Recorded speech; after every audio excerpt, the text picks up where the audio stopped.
Assalamualaikum warahmatullahi wabarakatuh. Alhamdulillahil alamin, assalatu wassalamu ala asyrafil anbiya'i wal mursalin wa ala alihi wa sahbihi ajma'in wa tabi'ahum bi ihsan ila yaumil amma ba'd.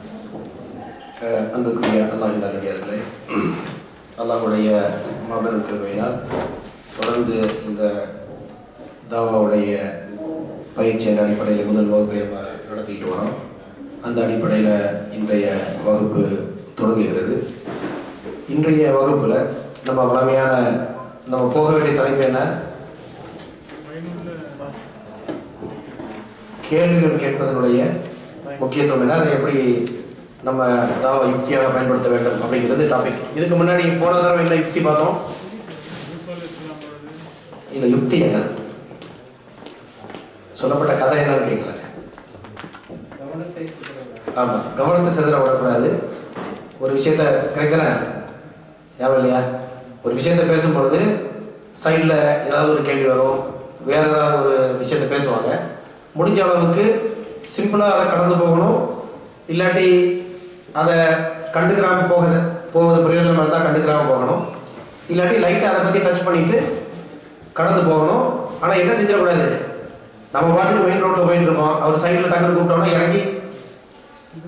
நம்ம இப்போ ஊரில் பார்த்தீங்கன்னு சொன்னால், நம்ம ஊரில் இப்போ பார்த்தீங்கன்னா இது போடுவோம், பைபாஸ் போட்டுருவோம். கரெக்ட் தானே? ஏன் பைபாஸ் போட்டுருக்காங்கன்னா, முன்னாடி என்ன செய்வோம், நம்ம பழைய காலத்தில் பைபாஸ் போட முன்னாடி என்ன செஞ்சுருப்போம். இப்போ நீங்கள் உங்களோட பேசி பேசி திடீர்னு ஒரு உதாரணம் வந்திருக்கு, அதனால சொல்கிறேன். பழைய காலத்தில் என்ன செய்வோம், எல்லா ஊருக்குள்ளேயும் போய் பஸ் ஸ்டாண்டுக்குள்ளே போய் அங்கே சுற்றி திரும்ப வந்து திரும்ப போய் இப்படி தான் போயிட்டு இருந்தோம் ஒரு காலத்தில். ஞாபகம் இருக்கா இல்லையா? இல்லை ஊருக்கு போய் ரொம்ப சார் இல்லை சார், நான் பார்க்கும்போதே பைபாஸ் தான் பார்க்குறேன்.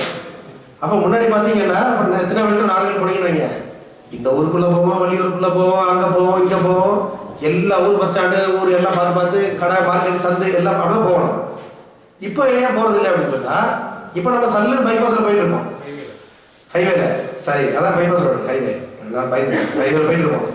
நம்ம வேணும்னு கட்டாயம் எனக்கு வெளியூருக்கு போகணும் அப்படின்னு சொன்னா தான் கவனமாக அந்த பைபாஸில் இறங்கி அந்த லோக்கலில் இறங்கி உள்ளே போய் அந்த ரோடுக்கு போவே தவிர, அப்படி கட்டாயம் போக தேவை என்ன செய்வோம். உங்களுக்கு எங்கே சார் போகணும்? இப்போ இது ஒரு நல்ல உதாரணம், கரெக்டாக சொல்ல உதாரணம், நல்ல உதாரணமா இல்லையா? உங்களுக்கு எங்கே போகணும்? எனக்கு வந்து மதுரையிலேருந்து கன்னியாகுமரி போகணும். கரெக்ட் சார், மதுரையிலேருந்து கன்னியாகுமரி போனால் எதுக்கு கோயில்பட்டி நகரத்துக்கு உள்ளே போனீங்க, எதுக்கு வெளியூருக்கு உள்ளே போகிறீங்க? தேவையில்லை. இல்லை கட்டாயமாக வள்ளியூருக்குள்ள அந்த இடத்துல ஒரு டீ கடையில் சூப்பராக டீ இருக்குது, அதுக்காக போனோம், சரி பரவாயில்ல, ஏதோ நோக்கம் இருக்குது.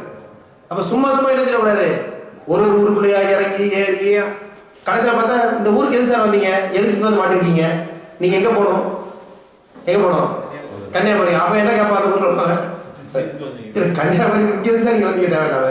அப்போ இப்படி வரக்கூடாது, வரவே கூடாது சார், அப்படியே நீங்கள் போயிருக்கணும். இப்போ புரிஞ்சுதா உதாரணம்? இப்போ நம்ம நோக்கம் வந்து எங்கே போகணும்னு தெளிவாக இருக்கணும், போயிட்டே இருக்கணும். ரொம்ப அர்ஜென்ட் தேவைப்பட்டா சொன்ன மாதிரி லைட்டாக டீ மட்டும் குடிச்சு போவோம். அப்படி இப்படி அது பிரயோஜனமாக இருந்தால் லைட்டாக அப்படி இறங்கிட்டு டப்புனு எங்கே ஏறிடணும், மறுபடியும் எங்கே ஏறணும், ஹைவேல ஏறிடணும். அந்த ஹைவேல போயிட்டே இருக்கணுன்றது தான் என்னது முக்கியம். அதில் என்ன இருக்கும், ஒவ்வொரு ஊருக்கும் லோக்கல் இறங்கி ஊருக்கு பஸ் ஸ்டாண்டு அதெல்லாம் சுற்றி வரும் தான் செய்யும். எல்லா டைமும் அங்கே போக வேண்டிய தேவையில்லை. அங்கே போனதுனால உண்மையிலேயே ஒரு பயங்கரமான பிரயோஜனம் இருக்குது. அங்கே உள்ளே போய் ஒரு பெரிய ஆச்சாரத்தை பார்த்து அல்லது ஒரு முக்கியமான விஷயத்தை முடிச்சுக்கிட்டு நம்ம போகிறோன்னு வைங்க, இந்த ஊருக்கு போகிறோம், இங்கே ஒரு முக்கியமான நபர் இருக்கிற அவர்கிட்ட போய் கொஞ்சம் பேசிக்கிட்டு ஒரு பயன் பெற்றுக்கிறோம், அதுக்கப்புறம் நம்ம என்ன செய்வோம், கன்னியாகுமரி போவோம், இப்படின்னு உண்மையான ஒரு நோக்கம் இருக்குது. அதுக்காக நீங்கள் போனால் என்ன செய்யலாம், இறங்கி போகலாம். இந்த இதை எதுக்கு சொல்கிறேன் புரியுதா? ஒரு ஆள்கிட்ட பேசுகிறோம், இந்த விஷயத்தை அவர்கிட்ட விளக்கம் சொல்வது உண்மையிலேயே ஒரு பிரயோஜனத்தை தருது, புரியுதா? இந்த விஷயத்த சொல்வதன் மூலமாக நம்ம இந்த தாவ ரீதியான நோக்கத்தில் ஒரு தாக்கம் இருக்கும். இதை கடந்து போகாமல் இருக்கிறது நல்லது இவரை பொறுத்த வரைக்கும்.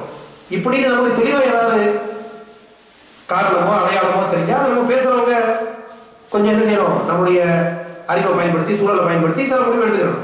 அப்படி உண்மையிலேயே பிரயோஜனம்னு தெரிஞ்சால் என்ன செய்யலாம், லைட் அப்படி வந்து அதை டச் பண்ணிக்கிட்டு திரும்ப உள்ளே வரலாம். ஆனால் எதை மறந்துடக்கூடாது, எங்கே போகிறோன்னு ரூட்டே மறந்துடக்கூடாது. கடைசியில் நான் எந்த ஊருக்கோ வந்தேன் பாய் கிளம்பி, இப்போ கூட கன்ஃபியூஷனாக இருக்குது, எங்கே போகணுன்னு தெரியலன்னு சொல்லி ரிட்டர்ன் நிற்க விடக்கூடாது. நம்ம ஸ்டார்ட் பண்ண இடத்துக்கே வந்த மாதிரி இருக்கேன், அப்படிலாம் வந்துடக்கூடாது. புரியுதா போயிருக்கேன்? ஏன்னா ரோடு எக்ஸாம்பிள் மிஸ் பண்ண மாட்டோம். ஆனால் பேச்சு நம்ம என்ன செய்வோம், இந்த ரோடு மாதிரி நம்ம பேச்சை யோசிச்சோம்னு சொன்னால் நம்ம இப்போ எங்கே போயிட்டு இருக்கோம், இங்கேருந்து போய் இந்த பஸ் ஸ்டாண்டுக்குள்ள போய் அங்கே சுற்றி பழையபடி மதுரைக்கு வந்து பழையபடி கரெக்டாக இது மாதிரி நம்ம செஞ்சுட்டு இருக்கோம். இப்படிங்கிறது அதுக்கு உதாரணம். இப்போ லாஸ்ட் சரி இந்த டாபிக்லாம் போக வேண்டாம். அதுக்கு முன்னாடி ஒரு சின்ன ஒரு நோட் என்ன பேச சொன்னாங்க. நானும் சேர்ந்த ஒரு 10-15 நிமிஷம் அதை பேசணும்னு சொல்லியிருக்கேன். அது என்ன அப்படின்னு சொன்னால், நேற்று என்ன நாள்? டிசம்பர் 25. அப்போ அது வந்து கிறிஸ்மஸ் அப்படின்ற ஒரு கொண்டாட்டத்தை உலகெல்லாம் கொண்டாடினாங்க. அப்போ அந்த டாப்பிக்கில் நேற்று ஐசிசியில் பேசுகிறோம். அப்போ சொன்னாங்க சின்ன ஒரு குறிப்பு கொண்டு அந்த கிளாஸில் சொல்லுங்கள் அந்த நாள் அதை ஒட்டி இருக்கிற நாள் அப்படின்னு. இப்போ இதுவும் பார்த்தீங்கன்னு சொன்னால் நம்ம இந்த டாபிக் இன்னைக்கு பேச போகிற டாப்பிக்கு ஒரு வகையில் தொடர்பு இருக்குது. எப்படின்னு சொன்னால், பொதுவாக இந்த கிறிஸ்தவ மார்க்கத்தை பின்பற்றக்கூடிய யாராவது ஒருத்தங்களை சந்திச்சிங்கன்னு வைங்களேன். சந்திச்சிங்கன்னு சொன்னால் அவங்க என்ன சொல்லுவாங்க, உங்களுடைய நம்பிக்கை என்னன்னா சில பேர் திரித்துவம் அப்படிம்பாங்க. கரெக்டா? திரித்துவம்னா என்னன்னு சும்மா கேட்டு பாருங்க. நீங்க சும்மா திரித்துவம்னா என்னப்பா நீ என்னப்பா புரிஞ்சுக்கிட்டேன்னு கேட்டு பாருங்க. நீங்க ரொம்ப ஆச்சரியப்படுவீங்க. என்ன ஆச்சரியப்படுவீங்க? என்ன சொல்லுவாங்கன்னு நினைக்கிறீங்க? மாதா பிதா பரிசுத்த. கரெக்ட். அப்படின்னா என்னன்னு கேளுங்க. அப்படின்னா என்ன? அப்படின்னா ரெண்டு. இப்போ அவங்கள பத்தி என்ன சொல்றீங்க? மாதா பிதா என்ன சொன்னீங்க? திருத்தத்தையும் மாத்திட்டீங்க. நானும் பார்த்தீங்கன்னா மாதா அதே இல்லைங்க. இது இவங்க ஊர் பக்கத்துல தான் மாதா கோயில் இருக்கு. அந்த குழப்பத்தில் இவர் ஏற்கனவே அங்கே நிறைய பிரச்சனை இருக்கு. இவங்க அடிஷனலாக பிரச்சனை கிரியேட் பண்ணிருக்கு. நாளைக்கு மாதாயே வந்துச்சு, மாதா பிதா இது டிஃப்ரெண்டாக இருக்கு பாரு. சரியா? அப்போ பிதா சுதர் பரிசு அப்படின்னு சொல்லுவாங்க. சும்மா இது வார்த்தை. அப்படின்னா என்ன மீன், என்ன புரிஞ்சுக்கிட்டீங்க? புரியுதா? நம்ம கேள்வி என்னடா, பிதா சுதர் பரிசு நான் ஓகேன்னு சொல்லி போகிறது இல்லை. சரிப்பா, அப்படின்னா நீ என்ன புரிஞ்சுக்கிட்டீங்க? இப்படி சும்மா ஒரு அதாவது நீ என்ன விளங்கிட்டீங்கன்னு தெரியறதுக்காக கேட்டீங்கன்னு வைங்களேன். உண்மையில இதுக்கு அடுத்த ஸ்டெப்பு ஆல்மோஸ்ட் யாருக்கும் தெரியாது, டீட்டெயிலாக பேச தெரியாது. அப்படின்னா நம்ம கேட்கணும், முதல்ல வந்து பிதா கடவுள் இருந்தாருன்னு சொன்னால் அப்போ மகன் வந்து அப்பவே இருந்தாரா பின்னாடி வந்தாரா இப்படி எல்லாம் கேட்டு பாருங்க. இல்லை யாரெல்லாம் நமக்கு ஒன்றும் தெரியாது இப்படி போடுவாங்க. சில பேர் பேசுகிறவங்க யாராவது பேசினா கூட அவங்க என்னெல்லாம் சொல்லுவாங்களோ அதை வச்சு இன்னும் அடுத்தடுத்து கேள்வி கேட்டால் போதும். நம்ம என்ன செய்ய தேவையில்லை. அப்படின்னா திருத்தம் என்ன தெரியுமா, அது ஏன் தப்பு தெரியுமாலாம் பேச தேவையில்லை. ஃபர்ஸ்ட் என்ன செஞ்சா போதும், நீ சொல்ல வர்றது என்னதான் நீ சொல்ல வர. அப்ப சொல்லும் போதே ஸ்டெப்பு போக போக கொஞ்சம் ஆழமா போக போக என்ன செய்வார் அவரு, முதல்ல சொல்றதுக்கு மாத்தி பின்னாடி பேசுவார், பின்னாடி சொல்றதுக்கு மாத்தி முன்னாடி பேசுவார். அப்பவே நமக்கு என்ன சார் முதல்ல அப்படி சொன்னீங்க, இப்போ கொஞ்சம் மாத்தி சொல்றீங்களே, ஆமா ஆமா அப்படின்னு சொல்லி திரும்ப இன்னொரு மாத்தி சொல்லுவாரு. இப்படி சும்மா யதார்த்தமா நீங்க என்ன சொல்ல வரீங்க நான் புரிஞ்சுக்கணும்ன்ற அந்த ஒரு துணியில கேட்டாலே பல பேர் என்ன விளங்கக்கூடிய வாய்ப்பு இருக்கு. ஆமா சிம்பிளா தான் அவர் கேட்கிறாரு, எனக்கே சொல்ல முடியலையே இது, புரியுதா உங்களுக்கு? அப்போ ஒரு நம்ம நினைக்கிற அளவுக்கு ஈஸியாக இருக்கும், உனக்கு ஏதோ தப்பு இருக்கோ அப்படின்னு கூட என்ன செய்யலாம், யோசிக்கக்கூடிய வாய்ப்பு இருக்கு. இப்போ உதாரணமாக நம்ம ஊரில் வந்து பார்த்தீங்கன்னு சொன்னால் நிறைய பேர் இந்த நம்ம தர்காவுக்கு போகிறது, அவுளியாக்கள் இதெல்லாம் இருக்குல்ல. அப்போ நம்ம சவுதியிலலாம் வந்து இந்த மாதிரி பிரச்சாரம்லாம் கேட்ட பிறகு ஊரில் போய் என்ன செய்வோம், போகிறது தப்பு, இது ஷிர்க்கு, அதனால் அப்படி சொல்லணும்னா என்ன சொல்லுவாங்க, நீங்கள் வந்து ஏதாவது ஒரு வசனத்தை சொல்லி ஒரு விளக்கம் சொல்லுவீங்க. அவங்க இல்லை நாங்கள் அங்கே போய் அப்படி செய்யறது இல்லை, வேற ஒன்று செய்கிறோம். இன்னொன்று ஏதாவது சொன்னீங்கன்னா என்ன சொல்லுவாங்க, இல்லை நாங்களும் அப்படி இல்லை. பார்த்துருக்கீங்களா அப்படி யாராவது பேசி? நீங்கள் என்ன சொன்னாலும் அது இல்லைப்பா நீ அப்படி சொல்கிறப்ப அப்படின்னா நாங்கள் செய்யறது இல்லை, இப்படி சொல்றதை பார்த்துருக்கீங்களா நீங்கள்? நம்ம என்ன சொல்லணும் அவங்க இன்னொன்று சொல்லுவாங்க. அப்போ இதுக்கு பெஸ்ட் என்ன, நம்ம என்ன பெஸ்ட்டாக பண்ணிருக்கலாம் சொல்லுங்க. கேட்டால் ஏதாவது சொல்லுவாங்க, அப்புறம் என்ன செய்யலாம்?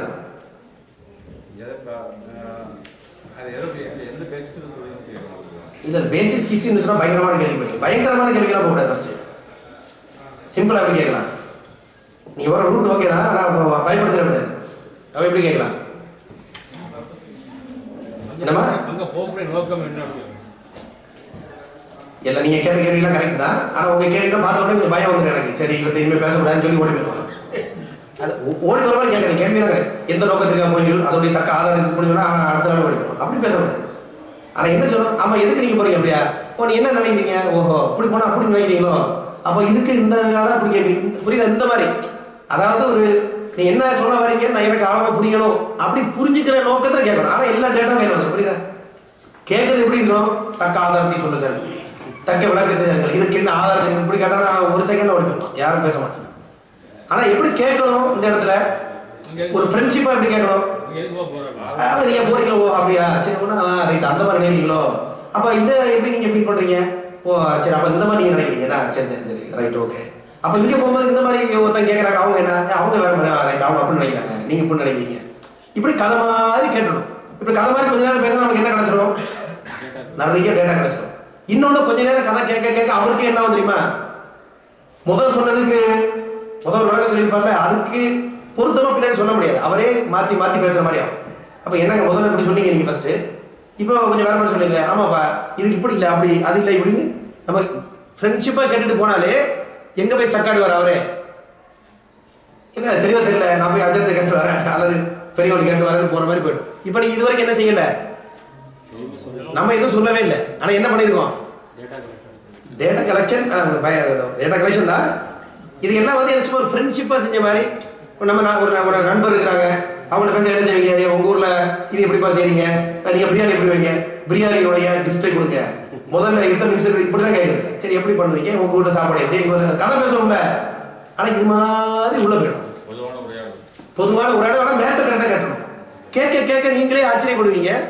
நம்ம அத்தனை ஆதாரத்தை சொல்லி அவன் தடுமாறுறதை விட நீ என்னதான்ப்பா நினைக்கிறேன்னு கேட்டாலே வேலை செய்வான். சரி நானே என்ன நினைக்கிறேன் எனக்கு தெரியலையப்பா அப்படின்னு அவன் கட்டு செய்வான். அப்போ ஓரளவுக்கு அந்த குழப்பம் வரும்போது அப்புறம் அவங்க சொன்ன பாயிண்ட்லேருந்து சில அதை எடுத்துட்டு அதில் குறிப்பாக அவங்களுக்கு தெளிவுபடுத்த வேண்டிய பாயிண்ட் ஏதாவது கிடைச்சா அதை மட்டும் என்ன செஞ்சால் போதும், அழகாக தெளிவுபடுத்தினா எஃபெக்ட் கூட இருப்பதற்கு சாத்தியம் இருக்கு. ஓகே, இதில் நான் சொன்னது கருத்தில் உடன்பாடு இருக்கா இல்லை யாருக்காவது அப்ஜெக்ஷன் இருக்கா? ஓகே தானே, பரவாயில்ல மாதிரி தெரியுதா? இப்போ இந்த அடிப்படையில் இப்போ இந்த கிறிஸ்தவர்கள் போய் கூட திருத்துவம் இந்த இது இப்போ கிறிஸ்துமஸ் 25 கொண்டாடுறாங்க ஒரு பேச்சுக்கு. சரி கிறிஸ்துமஸ் 25, இந்த கிறிஸ்துமஸ்னா என்ன அப்படின்னு சொன்னா என்ன சொல்லுவாங்க, இயேசு பிறந்த நாள். சரி இயேசு பிறந்த நாள் ஏன் கொண்டாடுறீங்க, என்ன சொல்லுவாங்க, அது வந்து கடவுளுடைய மகனா இந்த உலகத்தில் வந்து அவருடைய வருகையினால இந்த மக்களுக்கு எல்லாம் ஈடேற்றம் கிடைச்சிது, கரெக்டா, அதனால அவருடைய பிறந்த நாள் சிறப்புன்னு கொண்டாடுறோம்.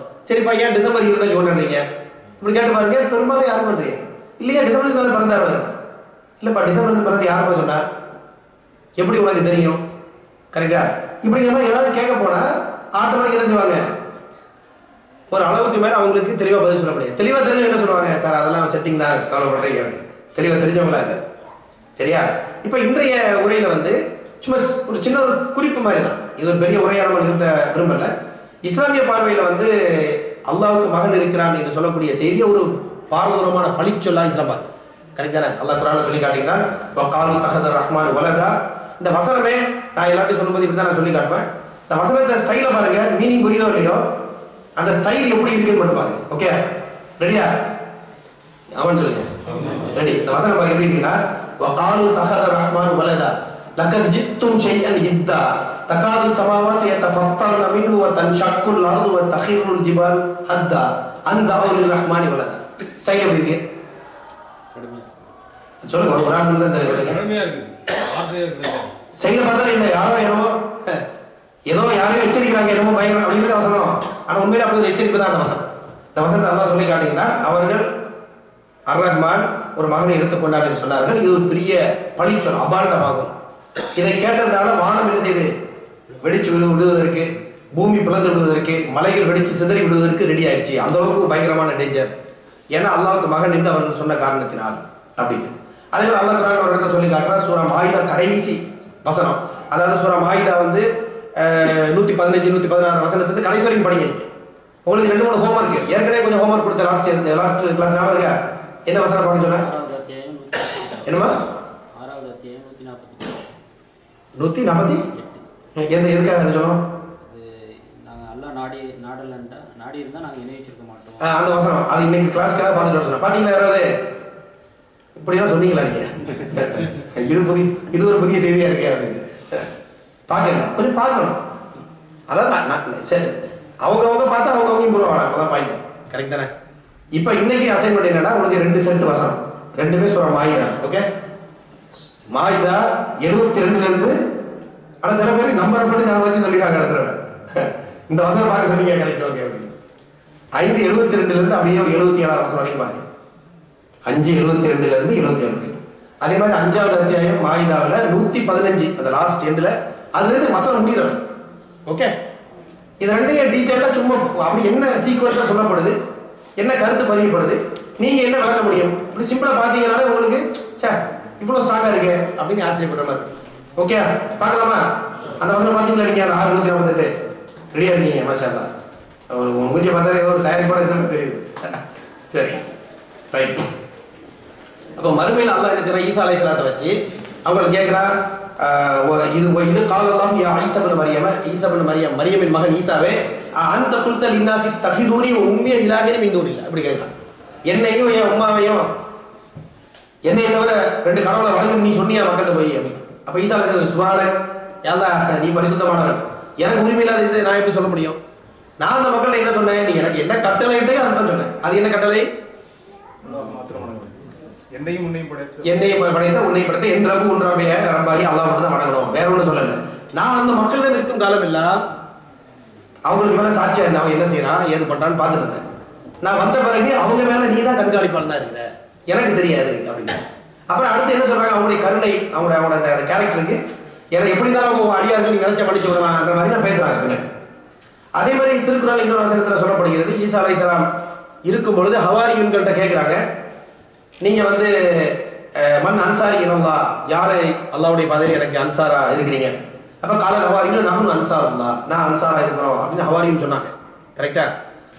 அதுக்கப்புறம் அவங்க சொன்னாங்க, ஆமன்னா பில்லா, அல்லாஹ்வை நாங்க ஈமான் கொண்டோம், ஃபஷ்ஹத் பி அன்னா முஸ்லிமூன், நாங்க முஸ்லிம்கள் நீங்க சாட்சி சொல்லுங்க அப்படின்னு ஈசா அலைஹிஸ்ஸலாம் சொன்னாங்க. அப்ப ஈசா அலைஹிஸ்ஸலாத்துடைய அந்த நெருக்கமான சீடர்கள் ஈசா அலைஹிஸ்ஸலாத்தை நம்பி இஸ்லாத்தை ஏற்றுக்கொண்டார்கள் அப்படின்ற கருத்தை குர்ஆன்ல பார்க்கலாம். ஆனா பனி இஸ்ராயீலை பொறுத்த வரைக்கும் ஆமன தாயிஃபா, ஒரு கூட்டம் பனி இஸ்ராயீல் என்ன செய்யுது? ஈசா அலைஹிஸ்ஸலாத்தை ஏற்றுக்கிட்டாங்க. இன்னொரு கூட்டம் கஃபரத் தாயிஃபா, ஒரு குரூப் ஈசா அலைஹிஸ்ஸலாம் நிராகரிச்சிட்டாங்க. அப்ப எல்லாருமே ஈசா அலைஹிஸ்ஸலாத்துக்கு பிறகு கொள்கையை கரெக்டாக பின்பற்றினாங்கன்னா பண்ணுது. இப்போ நம்ம ஸ்டோரிக்கு வருவோம். இந்த கிறிஸ்மஸ் கதை எப்படி வருது அப்படின்னு சொன்னா, இதுக்கு முக்கியம் வந்து அவர் இறைவனுடைய மகன், அதனால அவருடைய பிறப்பு சிறப்பு பெறுகிறது. ஆகவே அதை ஒரு திருவிழாவாக கொண்டாடுவது சிறப்பு அப்படிங்கிறது தான் அந்த ஸ்டோரி. உதாரணமா என்சைக்ளோபீடியா பிரிட்டானிக்காவில் தங்களுடைய சேவியர் ஒரு கடவுள் வந்து மகனை பிறந்து தங்களை ஈடேற்றம் செய்ய வந்த அந்த மகிழ்ச்சிக்கு கொண்டாடுறாங்க. இப்படிட்டு இதை பற்றி கருத்து பதிவு இருப்பதை நம்ம பார்க்கிறோம். கரெக்டா?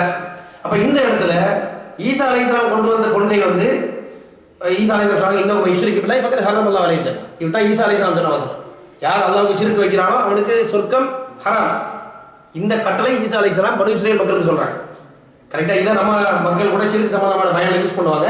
ஆனா குர்ஆன் என்ன சொல்றது? இதை யாருக்கு சொன்னா ஒரிஜினலா? ஈசா அலைஹிஸ்ஸலாம் பனு இஸ்ரேலுக்கு சொன்னது. நமக்கு ஃபிட் தான் அந்த வசனம்.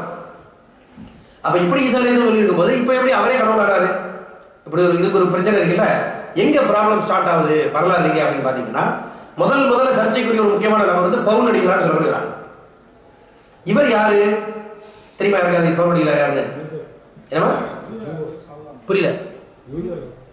யூதர்னு சொன்ன ஒரு மனுஷன் மாதிரி இருக்கீங்க. யூதர்ன்றது நம்ம ஜெனரல். சீடர் யாரு? சீடர் யாருமா?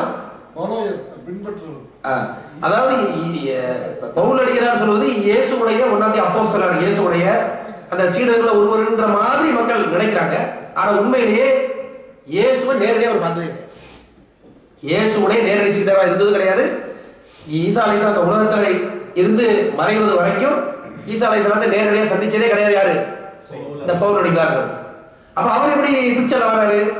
எப்படி வராரு சொன்னா, அவரா திடீர்னு ஒரு நாள் சொல்றாரு, அங்கே ஊர்ல இருந்து கிளம்பி தமஸ்கஸ் போற வழியில திடீர்னு இயேசு இங்கேருந்து மறைஞ்ச பிறகு மேல உயர்த்தப்பட்ட பிறகு அவர் வந்து இயேசு காட்சி அளிச்சார். காட்சி அளிச்சு அவர் ஏன்ட்ட சொன்னாரு, நீ போய் உலக மக்களுக்கு எல்லாம் பிரச்சாரம் பண்ண அப்படின்னு. அதனால நான் வந்து பிரச்சாரம் பண்றேன். சரி, இதுக்கு என்ன ஆதாரம்? நான் தான் ஆதாரம். ஏன்னா நான் காட்சி பார்த்தல. இப்படி அவரா சொல்லி அவரே என்ன ஆயிட்டாரு? ஒரு இயேசுடைய சீடரா மாறிட்டார். கரெக்டா? செயின்ட் பால் தான் பவுல் அடிக்கிறார். புரியுதா? அப்ப செயின்ட் பால் வந்து உண்மையிலேயே இயேசு வந்து இப்படி பின்னாடி ஒருத்தர் வருவாருப்பா, இந்த பால் சொல்றது கேளுங்க அப்படி இயேசுன்னு சொல்லல. சீடர்களும் ஆமா அவர் காட்சி பார்த்தாரு, நாங்களும் பார்த்தோம், அப்படி சாட்சி ஒன்றும் கிடையாது. அவரே சொல்லிக்கிட்டாரு, அவரே சீடர் ஆயிட்டாரு. அதான் அந்த சமுதாயமே இருந்துச்சு. பாருங்க எவ்வளவு ஆச்சரியம். ஸ்டார்டிங்கே பிரச்சனை இருக்கா இல்லையா? அவர் செல்ஃபா சொல்றாரு, எந்த ஆதாரமும் இல்லை, ஏத்துக்கிறாங்க. அவர் முக்கியமா என்ன செஞ்சாருன்னு சொன்னா, ஈசா அலைஹிஸ்ஸலாம் வந்தது எந்த சமுதாயத்துக்கு? பனு இஸ்ரவேல் சமுதாயத்திற்கு. இஸ்ரவேல் இருக்குது. அதுக்கு குர்ஆன் ஆதாரம் இருக்கா? குர்ஆன் ஆதாரம் இருக்கா? இருக்கா? சொல்ல முடியுமா ஏதாவது? என்ன இருக்கு? ஈசா அலைஹிஸ்ஸலாம் வந்து பனு இஸ்ரவேல்ல இருக்கிற அப்படியே அனுப்பியிருக்காங்க. ஆமா, அப்ப குர்ஆன்ல வந்து ஆதாரம் இருக்கு. கரெக்ட் தானே? அது பனு இஸ்ரவேல் கூட்டத்தை மட்டும் அனுப்பியிருக்காங்க. கிட்டத்தட்ட பைபிள்ல கூட சில வசனங்கள் வந்து பனி இஸ்ரவேலை தவிர மட்டை கொடுத்து நம்ம வரல, இப்படி எல்லாம் சொல்ற மாதிரி வசனம் இருக்கிறத பார்க்கணும். அப்ப இவ்வளவு தெளிவா இருக்கு. அப்ப இவர் பவுலடிகள் என்ன செய்யறாருன்னா, பனி இஸ்ரவேல் இல்ல உலகத்துல எல்லாருக்கும் என்ன செய்யலாம், பிரச்சாரம் பண்ணலாம்னு சொல்லி அவர் யார்கிட்ட கொண்டு போய் பிரச்சாரம் பண்றாரு, ரோமர்கள் எல்லாமே பிரச்சாரம் பண்றாரு. ரோமர்கள் ஏற்கனவே பலதெய்வ கொள்கை உடையவர்கள், பேகன்ஸ் சொல்லுவாங்க, முஸ்லிம்கள் மாதிரி பலதெய்வ கொள்கை உடையவர்கள். ஏன் ரோமர்கள்ட்ட போறாங்கன்னு சொன்னா, இவங்க பலஸ்தீன் யாருடைய ஆட்சியில் இருக்கிற டைம்ல ரோமாபுரி பேரரசுடைய ஆட்சியில் தான் இருக்கு. இவங்கெல்லாம் யாருடைய சிட்டிசன்ஸ், அதாவது சப்ஜெக்ட்ஸ், சிட்டிசன் சொல்றதை விட ரோமாபுரி பேரரசு ஆட்சிக்கு உட்பட்ட ஒரு பிரதேசமா தான் பலஸ்தீனாவெல்லாம் இருக்கு. அப்ப இவர் ரோமாபுரி பேரரசுல போய் இந்த அங்க போய் பிரச்சாரம் பண்றாரு. அப்ப அங்க போக என்ன செய்யறாரு, சிம்பிளா பண்றதுக்கு இயேசு நமக்காக வந்தார், அவரை நம்பினோம்னா நமக்கு ஈடேற்றோம், இப்படி மட்டும் நீங்க நினைச்சுக்கிட்டா போதும், வேற ஒன்றும் பண்ண தேவையில்லை. ஒரு வணக்கம், வழிபாடு, இபாதத்து, ஷரியா, சட்டத்திட்டம் ஒன்றும் பேட தேவையில்லை. நீ பாட்டு வசதி அப்படியே போயிட்டே இருக்கு. ஆனா செய்ய வேண்டிய வேலை என்ன, செய்ய வேண்டிய வேலை என்ன, செய்ய வேண்டிய முக்கியமான வேலை என்ன, இயேசு நம்ம ஈடேற்று வந்தார் மட்டும் நமக்கு அவனை வேலை முடிஞ்சு. அவங்களும் பார்த்தாங்க ரொம்ப சிம்பிளா இருக்குது, பல விஷயத்த நம்மளாம் இதையும் சேர்ந்து நம்பிட்டு போகிற மாதிரி சிம்பிளா இருந்தாங்க, நம்ம வீட்டு வேற எதையும் பின்பற்றாம போயிட்டாங்க. இப்படித்தான் முதல்ல ஈசா அலைஹிஸ்ஸலாத்துடைய அந்த அவருடைய பேர்ல மற்ற சமுதாய மக்களுக்கு இந்த செய்தி கொண்டு போகப்படுது. இப்படி ரோமர்கள்ட்ட போயிடுச்சா, இப்படியே கொஞ்சம் கதை போகுது. நான் ஷார்ட்டா கதை சொல்றேன். இதுக்கு பிறகு ரொம்ப முக்கியமான ஒரு நபர் இந்த வரலாற்றில் யார் அப்படின்னு சொன்னா, ஒரு ரோமாபுரி பேரரசர் மிக முக்கியமான ஒரு பங்களிப்பு செய்யறாரு. யாரும் சொல்ல முடியுமா, தெரியுமா இருக்காது? ஆமா, கான்ஸ்டன்டைன் அப்படின்னு ஒரு பேர். இவன் என்ன செய்யறான், இந்த மன்னன் ஏறக்குறைய 300வது அந்த வருஷத்துல அவன் வந்து ஆட்சிக்கு வந்த பிறகு, இவருடைய அம்மா வந்து கிறிஸ்டியன், இவங்க ஃபாதர் வந்து இந்த ரோமானிய அந்த சக்கரத்தினுடைய பையன், அவர் ஒரு பெரிய பொறுப்புல எல்லாம் இருக்கக்கூடியவர். அப்ப அம்மாவுடைய இன்ஃபுளுன்ஸ் இருக்கு போல தெரியுது. ஓகே, இவர் என்ன செய்யறாரு, வந்த உடனே பாக்குறாரு எல்லாம் கிறிஸ்தவ மார்க்கம் வருது, பல மார்க்கம் குழம்பிட்டு இருக்குது. சரி, அபிஷியலா என்ன செய்வோம், மக்களை ஒண்ணுபடுத்துறதுக்கு கிறிஸ்தவ மார்க்கம் தான் அபிஷியல், எங்க ரோமாபுரி பேரரசருடைய மார்க்கம்னு சொல்லி பிரகடனம் செய்யறாரு. இதை செய்யும் போது அங்க என்ன நடக்குதுன்னு சொன்னா, மக்களுக்கு மத்தியில் நிறைய பிரச்சனை. என்ன பிரச்சனை அப்படின்னா, யாரு கடவுள், இயேசு கடவுளா கடவுள் இல்லையா? சரி, கடவுள்னா எவ்வளவு பர்சன்டேஜ் கடவுள், கிட்டத்தட்ட அது 100க்கு 100 கடவுளா இல்ல ஒரு ஸ்டெப்பு இல்லையா? புரியுதா உங்களுக்கு? இயேசு கடவுளா கடவுள் இல்லையா? கரெக்டா? அப்புறம் யாரு கடவுள், இவர் எவ்வளவுக்கு கடவுள், ஐ மீன் முழு கடவுளா இல்ல கொஞ்சம் கம்மியா, என்ன ஏது, இதுல நிறைய ஆர்கியூமெண்ட் நடக்குது. கொஞ்சம் கவனிங்களா, என்ன செய்யும், ஏன் டிஸ்ட்ராக்ஷன், இதுல என்ன ஆர்கியூமெண்ட் நடக்குது அப்படின்னு சொன்னா, இயேசு முழுமையா கடவுளா இல்லையா, யாரு கடவுள் அப்படின்னு வந்து மக்கள் எல்லாம் சேர்ந்து டிசைட் பண்றாங்க. புரியுதா? இவங்களா போகுது. அப்போ கான்ஸ்டன்டைன் எல்லாம் சேர்ந்து கூட்டமா ஒரு கவுன்சில் ஒன்று நடக்குது, அது பேர் கவுன்சில் ஆஃப் நைசியா.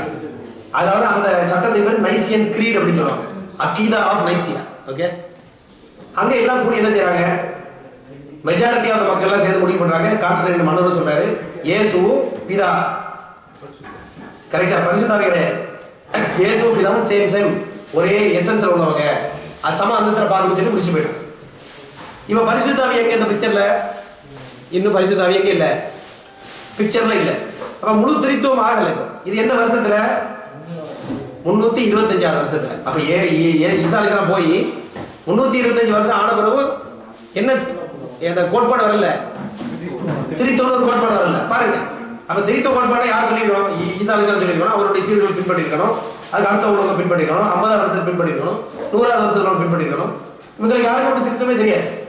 இப்ப ஈசா அலைஹிஸ்ஸலாம் வந்தாங்கன்னா திரித்துவம்னு சொன்னா அவங்க என்ன செய்வாங்க, என்னப்பா புதுசு புதுசா நீங்க சொல்றீங்க, எனக்கே தெரியாது, என்னை வச்சு நீங்க என்னவா பண்ணிட்டீங்க அப்படின்னு ஆச்சரியப்படுற மாதிரி இருக்கும்.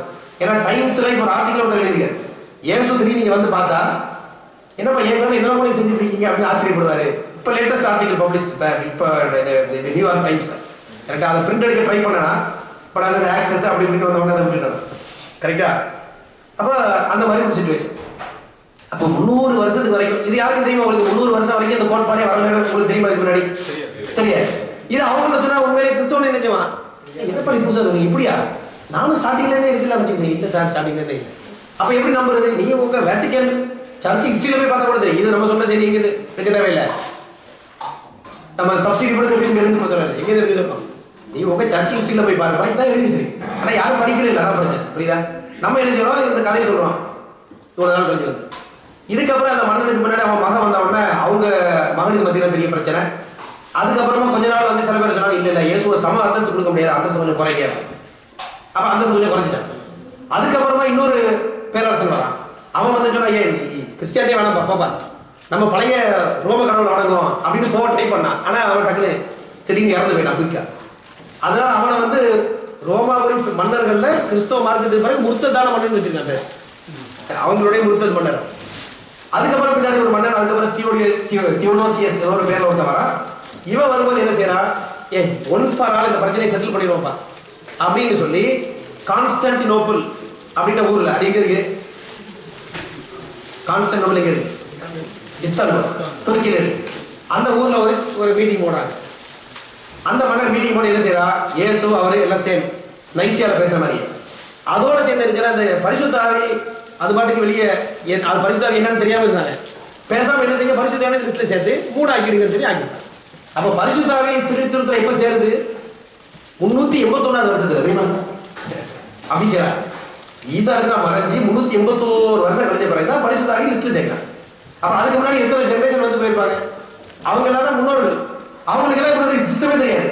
இந்த பரிசுத்த ஆவி அவங்க உதாரணமா அவங்கள்ட்ட போய் பிதாசன் பரிசுத்த உனக்கு தெரியுமாண்ணா, இல்லையே நாங்க இருக்கும்போது அவ்வளோ ஒன்று இல்லையே என்ன சொல்லலாம், கரெக்ட் தானே?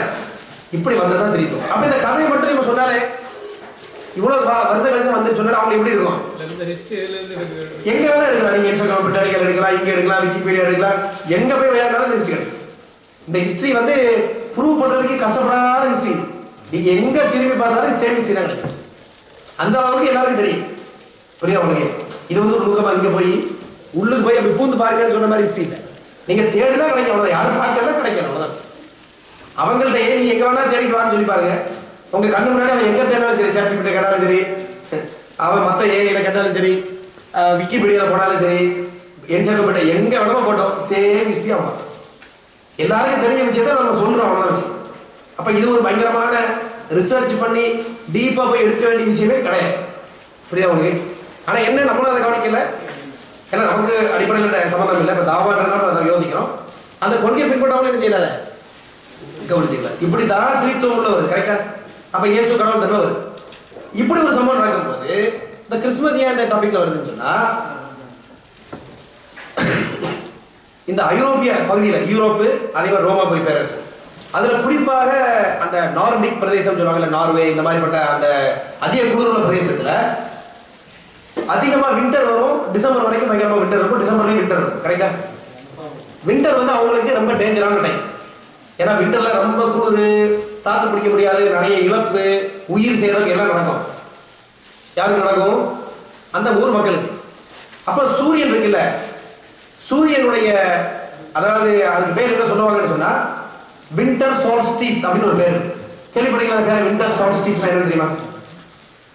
வின்டர் சால்ஸ்டிஸ் என்ன அப்படின்னு சொன்னா, இப்ப நீங்க தம்மாம்ல இருக்கீங்க, நம்ம தம்மாம்ல இருக்கோம். தம்மாம்ல வின்டர் சால்ஸ்டிஸ் என்ன நடந்துச்சுன்னு சொன்னா டிசம்பர் 21, ஒரு 4 நாளைக்கு முன்னாடி தான் தம்மாம்ல வின்டர் சால்ஸ்டிஸ். ஆனா நமக்கு அது ஒரு இஷ்யூ இல்லை. ஏன்னா நமக்கு வின்டர் சம்மர்னா சிலையா பிரச்சனை இல்லைன்றதுனால நம்ம அதை ஒரு சீரியஸா எடுக்க, கரெக்டா? வின்டர் சால்ஸ்டிஸ் என்ன அப்படின்னா, இந்த வின்டர் சால்ஸ்டிஸ் டே தான் வந்து பகலுடைய லெங்த் ரொம்ப குறைவா இருக்கக்கூடிய நாள் அந்த வின்டர் சால்ஸ்டிஸ் டே. பகல் குறைஞ்சு குறைஞ்சு குறைஞ்சு குறைஞ்சு குறைஞ்சு ஒரு குறிப்பிட்ட லெவலுக்கு வரும். அந்த டே தாண்டோம்னா பகல் ஸ்லோவாக பெருசாக தொடங்கும். இப்போ பகல் பெருசாக தொடங்கிச்சு. நமக்கு குறைவான பகல் எப்போ இருந்துச்சு? டிசம்பர் 21, 10 மணி நேரம் 28 நிமிஷம் அந்த மாதிரி சொல்றாங்க. இப்போ அதே அளவு தான் இருக்கு. ஆனால் சில செகண்டுகள் மாறி இருக்கு. இன்னும் 1 மாதம் 2 மாதம் போனோம்னா பகல் என்ன ஆயிரும்? 10, 10:45 அப்படி அப்படியே போய் 11, 12 போய் ஒரு 13 மணி நேரம், 14 மணி நேரம் வரைக்கும், அதுக்கு நெருக்கமாக வரைக்கும் போயிடும் சம்மர்ல, கரெக்டா? வின்டர் சால்ஸ்டிஸ் எப்படி எப்படி பார்க்கலாம்னு இப்போ நீங்க சம்மர்ல வந்தீங்கன்னு வைங்க வெளியில, இது கொஞ்சம் ஜியோகிராஃபி, ஓகே? இப்போ சம்மர் வெளியே வந்தால் சூரியனை பார்க்கணும்னா மத்தியான டைம்ல எங்க பார்க்கணும்? நேரம் பார்க்கணுமா, இப்படி சாய்வா பார்க்கணுமா? நேரம் பார்க்கணும். ஏன்னா 87 டிகிரி மேல இருக்கு தம்மாம்ல. இந்த பயானுக்காக இதெல்லாம் நான் நோட் பண்ணி எடுத்து வந்தேன். இதுக்கு முன்னாடி எனக்கு தெரியாது. அதே டைம்ல வின்டர் சால்ஸ்டிஸ் டைம்ல, இந்த டைம்ல இப்போ நீங்க வெளியே போய் சூரியன் எங்க பார்க்கணும்? இப்படிலாம் பார்க்க தேவை. இப்போ இல்லை, சும்மா டைம்ல கூட பார்க்க தேவை. இப்போவே எங்கே தான் பார்க்கணும்? இப்படி சாய்வா பார்த்தாலும் அங்கே தான் சூரியன் தெரியும். தரையிலிருந்து 40 டிகிரி தான் இருக்குது. தரையிலிருந்து இப்படி பார்வையிலிருந்து 40 டிகிரியில தான் சூரியன் மேக்சிமம் இருக்கும் வின்டர்ல. சம்மர்ல நேரம் செங்குத்தா மேல இருக்கும். அப்ப இதுதான் சம்மர் சால்ஸ்டிஸ், இது வின்டர் சால்ஸ்டிஸ், கரெக்டா? நமக்கு பிரச்சனை இல்லை. ஏன்னு சொன்னா இப்பவும் 40 டிகிரி தெரியும். சில ஊர்கள் எப்படின்னு சொன்னா சம்மர்லயே 40 டிகிரி தான் அவனுக்கு தெரியும். நமக்குள்ள வின்டர் தான், அவனுக்கு சம்மர் இருக்கு. அப்ப அவனுக்கு வின்டர் எங்க போயிடும்? வின்டர் டைம்ல வந்து மத்தியானம் வந்து சூரியன் எங்க தெரியுமா பார்க்கணும், இப்படி நேரம் பார்க்கணும். அங்க தெரியுது பாருங்க, புரியுதா? இப்படி நேரம் அங்க லேசா தெரியும் பத்தி, அதான் சூரியன் பார்க்குற மாதிரி இருக்கும். புரியுதா உங்களுக்கு? அப்ப சூரியன் என்ன, அவனுக்கு இங்க பார்த்த சூரியன் இறங்கி இறங்கி இறங்கி இறங்கி இறங்கி போய் எங்க போயிடுது, என்னப்பா லேசா சூரியனா பாத்தியாப்பா, என்னப்பா பார்க்கவே முடியலப்பா, இப்படின்ற மாதிரி சூரியன் அங்க இருக்கு. அப்ப அவங்களுடைய பார்வையில சூரியன் அப்படியே சூரியனை வந்து சூரியன் செத்துக்கிட்டே இருக்கு. புரியுதா? செத்துக்கிட்டே இருந்த சூரியன் ஒரு அளவுக்கு வந்த பிறகு சாவுலேருந்து தப்பிச்சு புத்துணர்ச்சி பெற்று திரும்ப என்ன செய்ய சூரியன் ஒரு திரும்ப மேலே எழுந்து வருது. புரியுதா? அதனால சூரியனுடைய ரீபர்த் அப்படின்னு அவங்க பார்க்கறாங்க. திரும்ப சம்மர் ஸ்டார்ட் ஆயிடுச்சு, அப்ப இனிமேல் நமக்கு மகிழ்ச்சி தான், இனிமேல் விவசாயம் நடக்கும், இனி வெளிச்சம் அதிகமா வரும், நம்ம சிறப்பாக வாழலாம் இப்படின்னு அவங்க பார்க்கறாங்க. புரியுதா? அப்ப அதனாலதான் இந்த டைம் இருக்குல்ல, இந்த டிசம்பர் எண்டு உள்ள டைமை எல்லா சமுதாய மக்கள் அவ்வளவு பேருமே ஒரு விழாவா கொண்டாடிக்கிறாங்க. இதுக்கு பேர் winter celebration, winter solstice celebration அப்படின்னு. அதை ஒரு கடவுளை வச்சு கொண்டாடிக்கிறாங்க. ஜெர்மனிக் பீப்புள் அவங்க ஒரு டைமை கொண்டாடி இருக்கிறாங்க, ரோமானிய மக்கள் ஒரு டைமை கொண்டாடி இருக்கிறாங்க.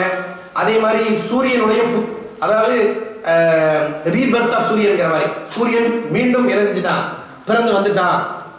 சூரியன் சொன்னா SUN சன். ஓகே, இந்த சன் வந்து என்ன ஆயிடுச்சு, திரும்ப பிறந்து வந்துருச்சு அப்படின்னு ஒரு மகிழ்ச்சியில கொண்டாடினாங்க. அப்ப அது வந்து சேட்டர்னேலியா அப்படின்னு ஒரு கடவுளை வச்சு ரோமர்கள் கொண்டாடினாங்க. ஓடின் அப்படின்னு ஒரு கடவுளை வச்சு ஜெர்மானிய மக்கள் கொண்டாடினாங்க.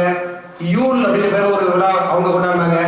இப்படி பல பேர் அது மாதிரி சால் இன்வெக்டஸ் அப்படின்னு சொல்லி சூரிய கடவுள் பேர்ல கொண்டாடினாங்க. இப்படி எல்லா கடவுள் பேர்லையும் அந்த டைம்ல நம்முடைய ஒரு மோசமான சூழல்ல இருந்து ஒரு புத்துணர்ச்சியான வாழ்க்கை வருது இப்படின்ற ஒரு இயற்கை சூழலை வச்சு விழாவாக அவங்க சிறுக்கால விழாவாக கொண்டாடி இருந்தாங்க.